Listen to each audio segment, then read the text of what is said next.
Hi students, welcome to the channel. This video is all about data virtualization. As we have told you earlier, the meaning of virtualization. Whenever we are talking about virtualization, that means we are not talking about real things, right? We are not talking about real things. We are talking about digital things. Digital things, right? So here we are talking about data virtualization.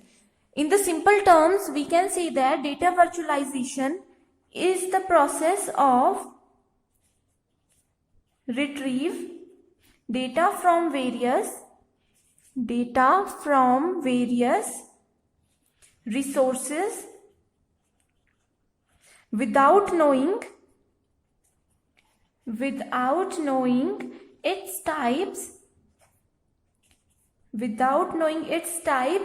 or physical location, right? This is the basic meaning of data virtualization. It means it is a process of retrieving data. We can retrieve any kind of data from various resources. For example, I am an organization and I want to access some data.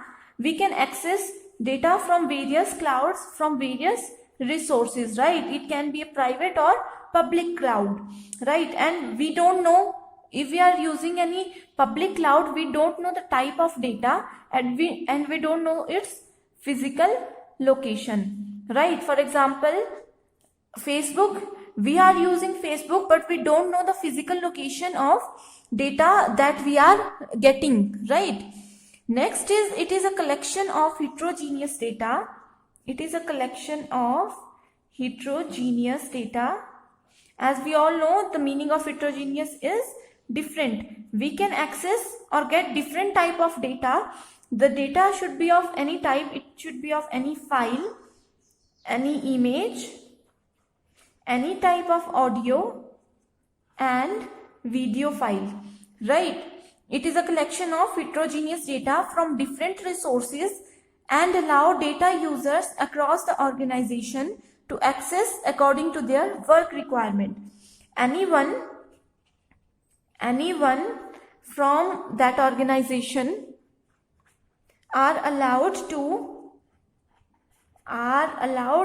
access that data according to their requirement. For example, if I am an employee of any organization and I want to use any platform, then for sure I can access that platform, right? This heterogeneous data can be accessed using any application. It can be accessed using any application like web portals, web services, software as a service, or any type of mobile application. With the help of any of these, we can access data through cloud systems, right? We can also use data virtualization in many fields. Some fields where data virtualization are used is,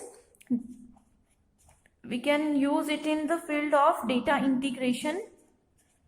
If we want to integrate, if we want to combine different types of data, then we can use data virtualization.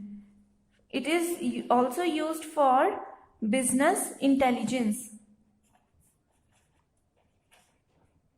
And also data virtualization is most commonly used in cloud computing, right? So these are the fields where data virtualization is very commonly used. Next is advantages of using data virtualization. At first, we all know data virtualization allow user to access the data without worrying about where it resides on the memory. No physical location is needed. Location is not needed, right? Next point we have is, it offers better customer satisfaction. It offers customer satisfaction and revenue growth. Okay. It also provides some security mechanisms.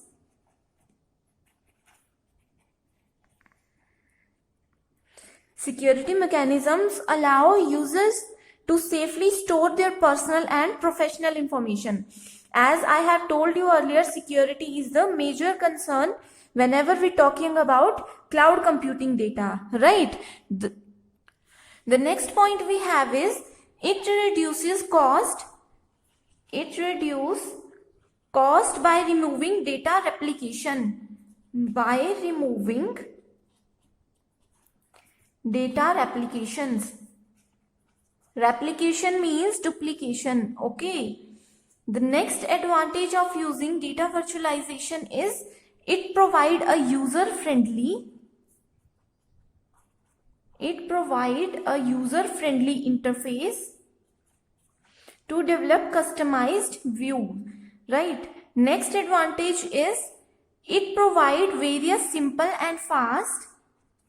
It provides some simple and fast deployment resources.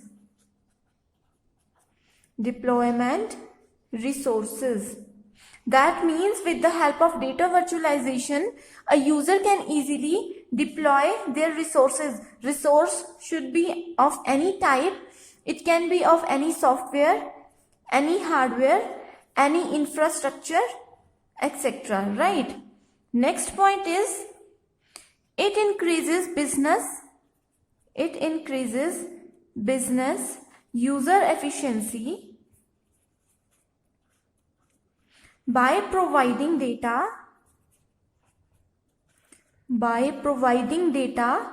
in a real time.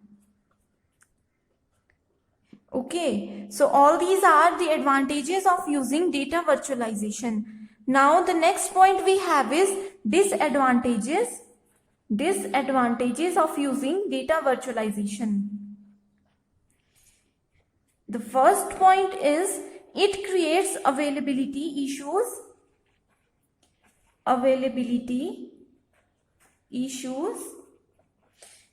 This occurs because availability is maintained by third-party providers. Right, that's why this issue occurs. Next point we have is it required a high implementation cost.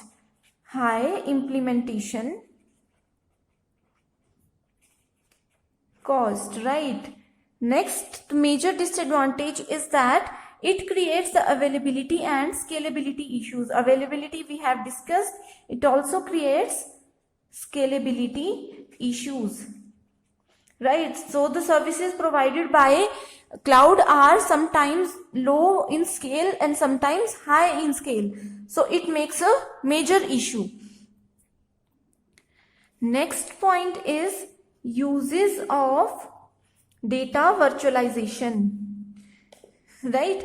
The first use is analyze. It is used to analyze performance. Right? As we all know, with the help of cloud computing, we can store a large amount of data, right? So it becomes a little difficult to use or analyze that data. But if we are using data virtualization, then it becomes easier, right? Data virtualization is used to analyze the performance of the organization compared to the previous year, right? The second use is search and discover interrelated data, right? As we all know, data virtualization provides mechanisms to easily search. With the help of this, we can easily search the data which is similar and internally related to each other. Suppose there are two types of data. These are the heterogeneous type of data. With the help of data virtualization, we can easily relate all these data, right? The next point we have is The third point we have is data management. Data management. It is very easier to manage the data if we are using it in cloud computing. Here data virtualization provide a secure centralized layer to search. It has a secure and centralized layer to search, discover and govern the data and the relationship between data, right? So this is all about uses of data virtualization, and in the next video we will discuss data virtualization tools. Thank you so much for watching this video.